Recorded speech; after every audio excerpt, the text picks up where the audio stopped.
Sahabat jalan lurus yang hari ini mungkin sedang berada dalam kondisi diuji ekonominya ya. Ujian ekonomi merupakan jalan menuju tawakal sejati. Setiap manusia pasti akan diuji. Dan salah satu ujian yang paling terasa pedihnya adalah ujian dalam hal ekonomi. Uang yang seret, pekerjaan yang tak pasti, kemudian utang yang menumpuk, serta kebutuhan hidup yang terus berjalan. Hidup terasa terhimpit, napas terasa berat, dan kadang hati pun mulai goyah. Namun tahu gak kita, di balik itu semua tersembunyi anugerah besar dari Allah Subhanahu wa Ta'ala, yakni kesempatan kita untuk belajar tawakal yang sesungguhnya. Kenapa ekonomi itu sering menjadi ujian? Kenapa Allah menguji kita lewat ekonomi? Karena harta adalah ujian yang paling dekat dengan hati manusia. Allah berfirman dalam Al-Quran surat Al-Baqarah ayat 155, dan sungguh kami akan menguji kamu dengan sedikit ketakutan, kelaparan, kekurangan harta, jiwa, dan buah-buahan. Dari potongan ayat di atas, coba kita perhatikan kata kekurangan harta. Itu disebutkan langsung oleh Allah SWT. Karena saat harta berkurang, iman kita benar-benar diuji.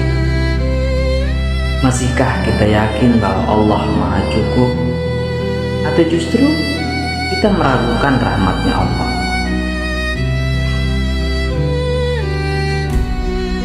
Saat semua jalan dunia terlihat bunyi, kadang kita sudah berusaha sekuat tenaga, kerja keras siang malam, usaha sudah kita jalankan, lamaran kerja sudah kita kirimkan, dan tetapi hasil tak kunjung datang. Di titik itulah Allah ingin kita berpaling dari kebergantungan kepada dunia menuju kebergantungan kita penuh kepada Allah Subhanahu wa Ta'ala. Itulah hakikat tawakal yang sejati. Tawakal bukan pasrah tanpa usaha, akan tetapi berusaha sepenuh tenaga lalu menyerahkan hasilnya sepenuhnya kepada Allah Subhanahu wa Ta'ala.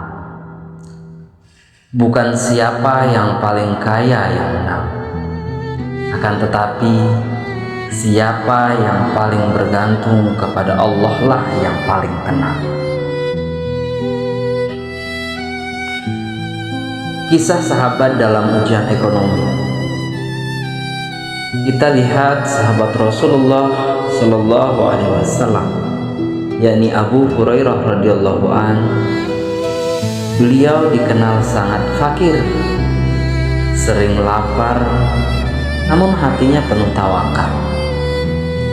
Pernah suatu ketika Abu Hurairah duduk di masjid sambil menahan lapar.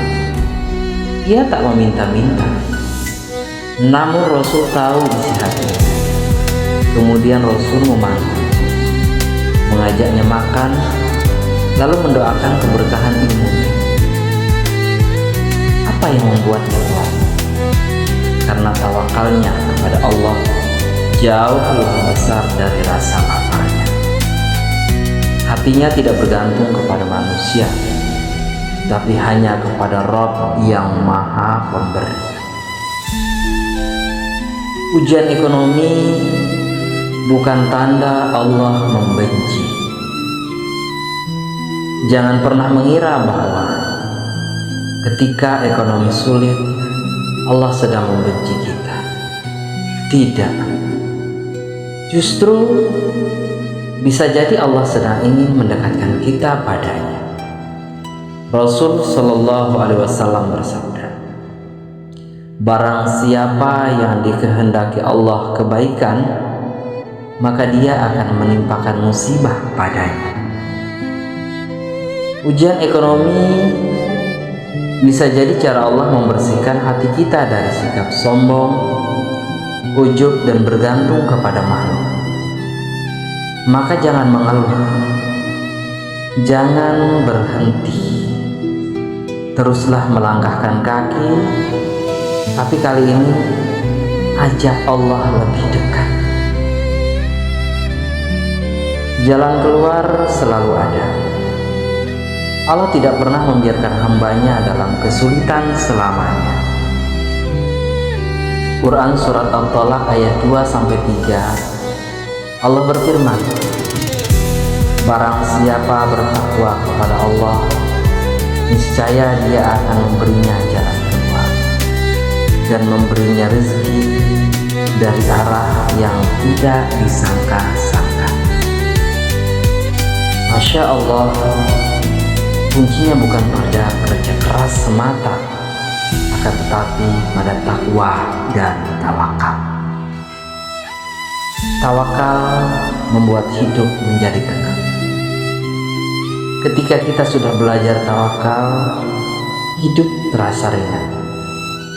Kita tetap bekerja, tapi tidak tertekan. Kita tetap berusaha, tapi tidak bergantung kepada hasil. Kita percaya kalau memang rezeki itu hak kita, maka Allah pasti cukupkan. Ujian ini sementara, pahalanya abadi. Saudaraku, ujian ekonomi ini bukan akhir cerita. Ini hanya satu episode dari perjalanan panjang menuju surga. Sabar dan tawakal hari ini bisa jadi sebab dibukanya pintu-pintu rezeki esok harinya. Jangan putus asa, jangan nyerah. Allah melihat perjuanganmu. Allah menghitung air matamu, dan Allah menyiapkan balasan terbaik bagi yang sabar dan tawakal.